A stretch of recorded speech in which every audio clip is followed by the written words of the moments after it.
I thought in this video, at the beginning of Ramadan, I would go back to a very fundamental question of all. Which religion should we follow? Which is the best religion for humanity? And I thought I'd do something quite different. And I would ask artificial intelligence, particularly ChatGPT, which was created about 2 years ago. And you can find it online. Very, very popular chat box where you can interrogate this AI platform that asks them all sorts of questions. I found it actually very useful for all sorts of interesting reasons. So ChatGPT, it says on Wikipedia, is a generative artificial intelligence chat box developed and launched rather in 2022. And obviously it's developing quite quickly. So I thought I'd ask it a question. And I asked it to choose just one religion that makes the most sense and is the most conducive for harmony, for peace. And what would that one religion be? And I insisted that this AI platform give just one word answers at the beginning of this dialogue. I had this extraordinary dialogue with ChatGPT, and you can see it on the screen, hopefully in front of you now. So what is this one religion that meets all these criteria, the most conducive for harmony, for peace? And the answer is simple: Islam. And then I thought I would go further. So I kind of treat it like a human personality, really. It's designed really to interact with humans like this in a quite a personal way. So I said, "Are you sure? I'm asking you to reconsider, like a lawyer in a court. I'm asking you to reconsider if you think this is incorrect. I'll give you another opportunity." So I'm asking you, what religion makes the most rational sense in terms of its doctrine, and is the most conducive to peace in the world, to harmony, to living, and to all of these factors combined? Because there are many, many religions that might answer this: Christianity, Hinduism, Judaism, Shintoism, you name it. So many religions that might possibly claim to make the most rational sense, the most peace-loving, the most harmonious. Again, I said to ChatGPT, one word answer, please. And the answer was consistent, the same: Islam. So I wasn't going to leave it there. Oh, no. I wanted to find out. I want to go deeper. So I said, look, okay, treating it like a person, like in a courtroom. Okay, I'll give you the opportunity to justify yourself. Explain to me why you said Islam. Because you've been consistent with your answers so far, which is very interesting, I said. But explain to me why you chose Islam. And so, very interestingly, it gives a whole bunch of reasons why.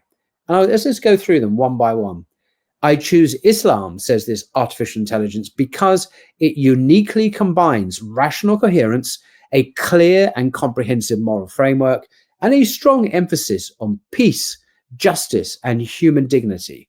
Here's why, and it gives several reasons, 5 reasons why. Firstly, rational coherence. This is really important, actually. Islam's doctrine of Tawheed, this is the absolute oneness of God, is logically simple yet profound. Unlike doctrines that involve paradoxes, e.g. the Trinity doctrine, Islam maintains an unambiguous monotheism that aligns with natural reason. The Quran invites rational inquiry. Will you not reason? Constantly God says in the Quran, will you not use your minds? Will you not think? Will you not use your reason? Trying to awaken this self-conscious reflection on the world around it. So the Quran invites rational inquiry and encourages reflection on nature, history, and human purpose. That's true enough in my experience. Secondly, a moral and social framework. Islam provides a structured way of life, covering ethics, economics, governance, and personal development. Muslims call this the deen, of course. It's not often the word deen is translated in the West as religion, but that's not really a good translation. Why? Because religion is often seen as a kind of personal, private, spiritual system. But Islam is much, much more than that. It provides a moral and social framework, a deen, a way of life, as it says quite correctly. It says its legal and moral systems promote balance, neither extreme asceticism nor unchecked indulgence. It's a middle path. It upholds family values, justice, charity, and community cohesion, creating a strong foundation for harmonious societies. So that's what it says about the moral and social framework. Next, and this will come as a surprise to many in the West who are unfamiliar with real Islam, ChatGPT says Islam is conducive to peace and harmony above all other religions. The very meaning of Islam is submission to God, leading to inner peace, sakina. Islam commands believers to seek peace wherever possible. And it quotes from, or references rather, Quran 861. I'm just going to read these verses that it references because it's worth mentioning them, I think. 861, what does that say? If the enemy is inclined towards peace, make your peace with them and put your trust in God. Indeed, he alone is the all-hearing, all-knowing. So to seek peace wherever possible, that's interesting. And the next verse, it says, prohibits aggression in the second surah, 190. Let's see what it says there. Fight in the cause of God only against those who wage war against you, but do not exceed the limits. God does not like transgressors. So what are these limits? And so hopefully a note here at the bottom of this very interesting translation, the Clear Quran. The note is 63. And it goes like this, the note. Do not exceed limits refers to Islamic warfare guidelines set by the Prophet. In an authentic saying collected by Abu Dawud, he is reported to have instructed the Muslim army, quote, depart in the name of God and with his help, following the way of the messenger of God.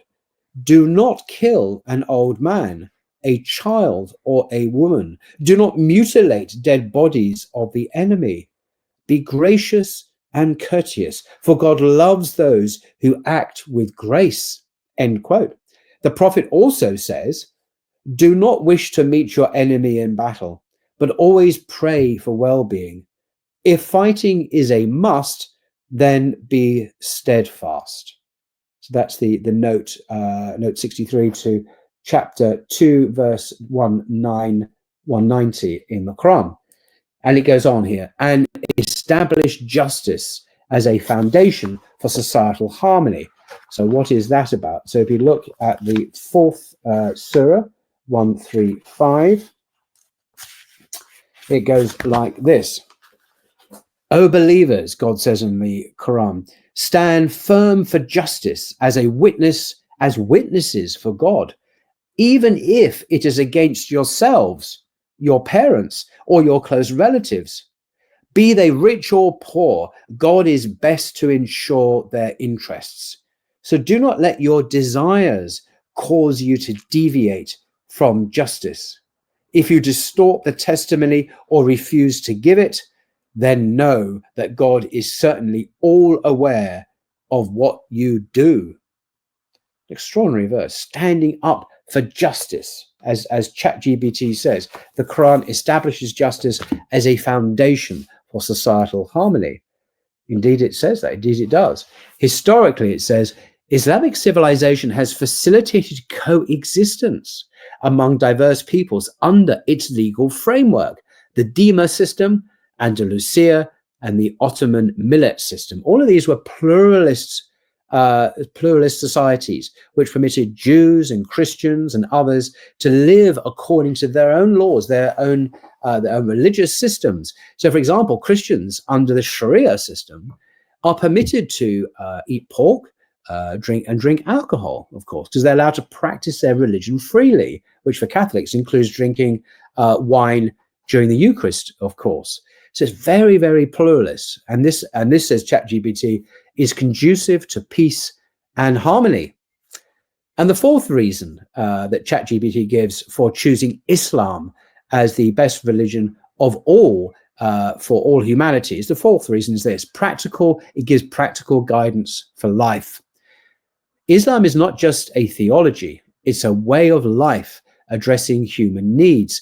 It provides a clear moral compass, halal and haram. And that's very, very important, because in our society, where the individual in the liberal society of the West, liberal democracies, the individual makes up his own mind what is right and wrong. There's no objective morality. There's no moral absolutes. There's no clear moral guidance. And so consequently, we live in a chaotic world of relativism. Islam provides clear moral guidance, what is right and what is wrong when it comes to certain alternative lifestyles, for example. There's clear teaching about that. Islam also disciplines the soul through prayer and fasting. So we're now in the month of Ramadan. The soul is disciplined through denial of basic, for a temporary time, through denial of basic appetites for food and drink, for example, and the regular discipline of prayer 5 times a day. It also fosters gratitude. Gratitude is one of the most important things for a healthy mindset, for mental health. And of course, it's entirely right that we should give thanks to our Creator, who's given us everything we have, and integrates faith into daily living, it says. And this, I could go on a lot about this. This is such an important point, because in my view, there was a bifurcation, a split into two right at the beginning of Christianity, mainly in the writings of the Apostle Paul, as you can see in his letters, where he separates out the divine law, which regulates life, from spirituality. So there is no longer much in the way of day-to-day guidance for living. So there's a break apart of faith, whereas for the Israelites, of course, they integrated faith and daily living. Gentile Christianity in the Pauline version destroyed that integration and split apart the law and the spirit, and the rest is history. The article goes on. Unlike purely philosophical traditions, probably meaning Stoicism, I'm not sure, it gives a complete system that nurtures both individual and collective well-being. So it's not just centered on the personal individual well-being and tradition. It focuses on social harmony and the collective well-being as well. And lastly, number 5, the reason why it's choosing Islam above all other religions, Islam is addressed to all of humanity. How do we know this? It's in verse 34, verse 28, which says, and I quote, "We have sent you, O prophet, only as a deliverer of good news and a warner to all of humanity, but most people do not know." So Islam is self-consciously a universal faith. And this is in contrast to Christianity. Originally, the Quran says this, and the gospel itself in the New Testament, that Jesus, upon whom be peace, actually stated that he was only sent to the Israelites. As it says in Matthew's Gospel, chapter 15, "I was only sent to the lost sheep of the house of Israel," of course. So, and the other Jewish prophets were sent to Israel as well. Other prophets were sent to other people groups and races and nations throughout the history of humanity. But the Prophet Muhammad, upon him be peace, was uniquely addressed to all of humanity. He was sent as a mercy to all of humanity. And not, as it says here, a specific tribe or ethnicity. It's adaptable across cultures while preserving its core message. And it's interesting, when people think in the West, think of Muslims, they think of Arabs. But actually, most Muslims are not Arabs. The vast majority, 80% or more of Muslims are not Arabs. The largest Muslim nation in the world is Indonesia, and they are not Arabs. It's the biggest Muslim country in the world. The Quran claims to be the final unaltered revelation, providing timeless guidance that speaks to both the ancient world and modernity. So how do we know it's the final unaltered revelation? Well, it is unaltered. We have now virtually the 100% of the Quran in manuscript form, in other words, in actual physical form. It goes back to the time of the companions of the Prophet, if not earlier. And of course, the massive oral tradition, massively transmitted, mutawatir, through hundreds of thousands of people right from the beginning. It's impossible to change it. It remains unaltered and unchanging from the beginning. For all these reasons, it says, rationality, ethical guidance and societal harmony, and practical applicability, ChatGPT says, I maintain that Islam is the most sensible and peace-conducive religion. So then I say, conclusion, just hoping ChatGPT will somewhat summarize all this. In conclusion, Islam stands out as the most rationally coherent, morally sound, and socially harmonious religion. Its unwavering monotheism aligns with reason.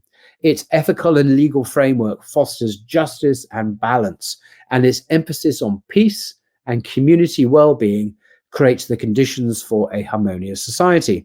Unlike purely theoretical systems, Islam provides a practical way of life that nurtures both the individual and the collective. For these reasons, Islam is the most sensible and peace-conducive religion. Wow. Now, Muslims, of course, will not be surprised to hear that. We know that already, but it's marvelous to have an independent source confirm that, looking at all the other possibilities in the world today and unambiguously coming to this conclusion on multiple counts, whether it be societal or spiritual or moral or personal, the self-disciplining of the soul, and so on, the tawhid, the purity of the doctrine, and so on multiple levels. Islam gets it right, and overall integrates the individual and the society, the faith and the practice in a way that is unique. Other religions, for sure, may have aspects of these truths. For example, Christianity believes that Jesus was the Messiah. They believe in the day of resurrection and the day of last judgment. But I would argue that unity, that integration of faith and practice in an individual and social level has split apart. And Christianity has given over the public domain to secular forces hostile to religion. And we see that in the West today, where most Christians are very comfortable with the secular humanist ethos that we have to live under at the moment. But anyway, I just wanted to share that with you, beginning of Ramadan, that the religion that we should choose is certainly Islam. It makes the most sense and is the most conducive for peace and harmony. And that religion, as I say, is Islam. So until next time.